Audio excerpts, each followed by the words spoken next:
Everyone in the town of Westbrook knew Marcus Drayton. They knew his truck, a black, well-kept vehicle that rolled through the streets with a kind of quiet authority. They knew his voice, deep and assured, the kind of voice that made rooms go still, without him having to try. They knew his reputation as a man who had built his moving and logistics company from nothing, who had hired half the neighborhood at one point or another, and who carried himself with the specific confidence of someone who had never once been told no, and believed, at his core, that he never would be. What most people did not know, or chose not to think about too carefully, was the woman who had been standing beside him for 4 years. Her name was Serafina Cole. She was 31 years old, with steady brown eyes, and a habit of listening so carefully to people that they always felt, afterward, like they had said something important. She had grown up 2 streets over from Marcus, had known him since childhood, and had fallen in love with him the way people fall in love when they are young, and someone brilliant and full of energy turns their full attention toward you and makes you feel like the most interesting person in the world. Marcus had that ability. He could make you feel chosen. For the first year and a half, Serafina had felt chosen every single day. She helped him build the business in ways that did not always have a title. She answered calls on evenings when he was exhausted. She organized the company's schedule when things got complicated. She remembered the names of his clients' children, sent flowers when someone's mother passed, showed up at fundraisers and community events, and smiled beside him, and made people feel welcome. She was not the face of the business. She understood that, but she was, quietly and completely, the reason many people kept coming back. Their circle, a group of about 40 friends, family members, neighbors, and business associates, thought of them as a unit. When you said Marcus, you thought of Serafina. When you saw Serafina at a gathering, you looked around for Marcus. They were woven into the same sentence, the same image, the same story. What that circle did not see, because it happened behind closed doors and in quiet moments, was the way Marcus had slowly changed. It was not dramatic. That was the difficult part. It happened the way water wears down stone, slowly, steadily, in ways that are invisible, until one day you look and realize something has been hollowed out. He began interrupting her more. In conversations with others, he would cut across her sentences mid-thought and finish them differently, not because he had something better to say, but because he wanted to be the one saying it. He began referring to her work, the calls, the organizing, the memory for names, as just things she does, the way someone might describe a household appliance. He began telling people she was sensitive whenever she pushed back on anything, even privately, even gently. Serafina noticed.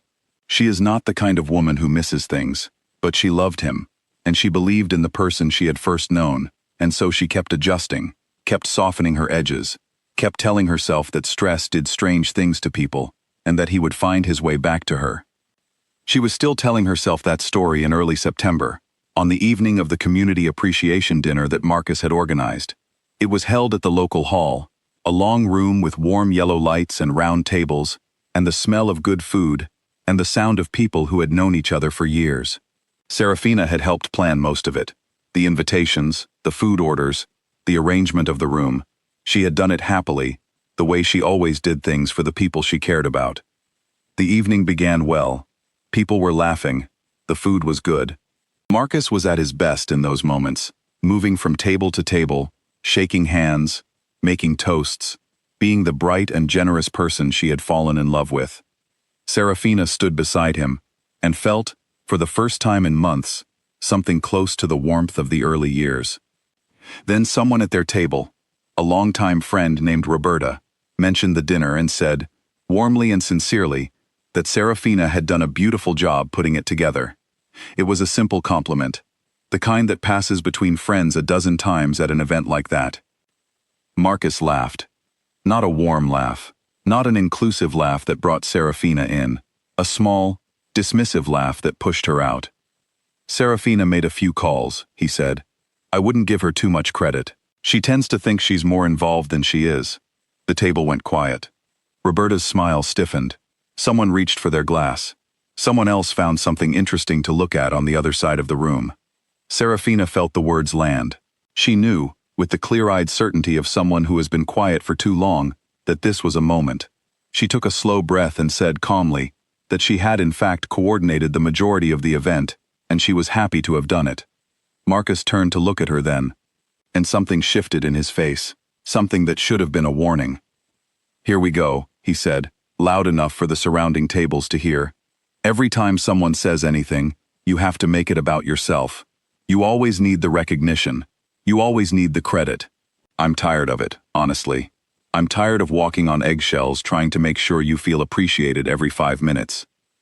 The room had gone quiet, in the way rooms go quiet when something real is happening, and no one knows what to do with it. He kept going. He said she was too sensitive. He said this was typical. He said he was exhausted by the constant need to manage her feelings.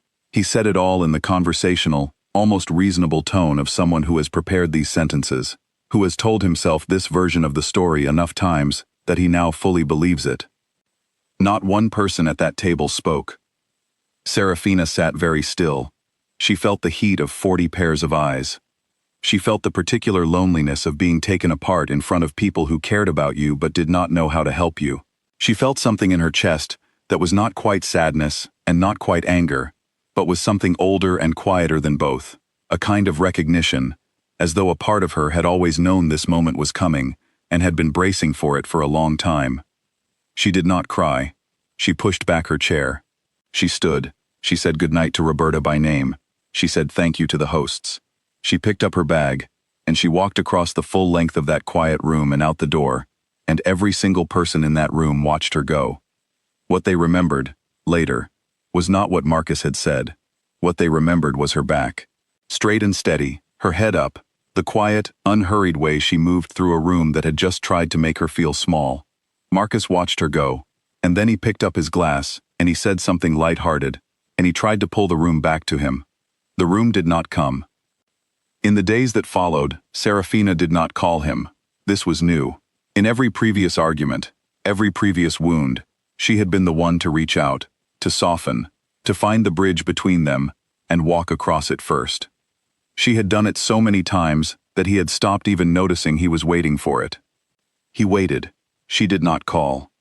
She went to her older sister's house, and slept in the guest room, and sat on the back porch in the mornings, with a cup of tea, and let herself feel, fully and without interruption, everything she had been folding away for years. She called her friend Priya, whom she had not spoken to properly in months, because something about her friendship with Priya had always made Marcus vaguely competitive. She went for long walks. She cooked slow, quiet meals. She slept deeply. She did not organize anything for anyone. She did not answer her phone after 9 in the evening. She did not make herself smaller. She had forgotten what it felt like to take up her own space. Meanwhile, Marcus was explaining the situation to people. He told his version cleanly and with confidence. She had overreacted. She was always too emotional. She had made a scene at his event. She needed this time to calm down. He said it the way he had said everything for years, expecting the room to arrange itself around his telling. But something was different now. The people who had been in that room had seen something with their own eyes. They had heard what he said. They had watched her walk out. And now, quietly, in text messages, and phone calls, and conversations over coffee, they were comparing what they had seen with the story Marcus was telling, and the two things did not match. Roberta called Serafina first, just to check in, just to say she was thinking of her. Then Marcus's own mother, Della, a small, sharp-eyed woman of 63, who had always loved Serafina like a daughter, called her on a Tuesday morning and said, simply and directly, he was wrong. I want you to know I said so to his face, and I am sorry it took me this long to say it to yours. Serafina sat with the phone pressed to her ear and said thank you, and Della said there was nothing to thank her for, and they talked for an hour about nothing in particular, and it was one of the kindest conversations Serafina could remember having in years. Della's phone call was the first brick moved. Others followed. Two of Marcus's oldest friends, men who had known him since childhood, who had stood beside him at his lowest points and celebrated his highest ones, asked to meet him for coffee. They did not go in anger. They went with the specific sadness of people who love someone and have watched him do something they cannot defend. They told him what they had seen. They told him how it had looked.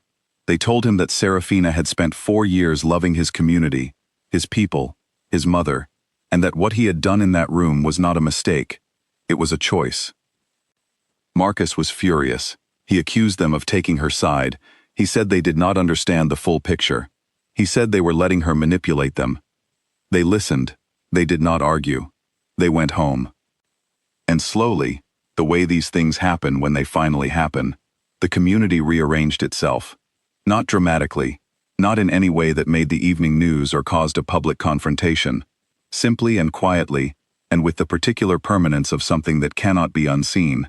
Invitations went to Serafina. People checked on her. People asked about her project, a small community mentoring program she had wanted to start for 3 years and had kept putting aside because Marcus had always been skeptical of it taking up her time. She launched it. 6 families signed up in the first 2 weeks. Marcus was still there. He still drove his truck through those streets. He still attended events.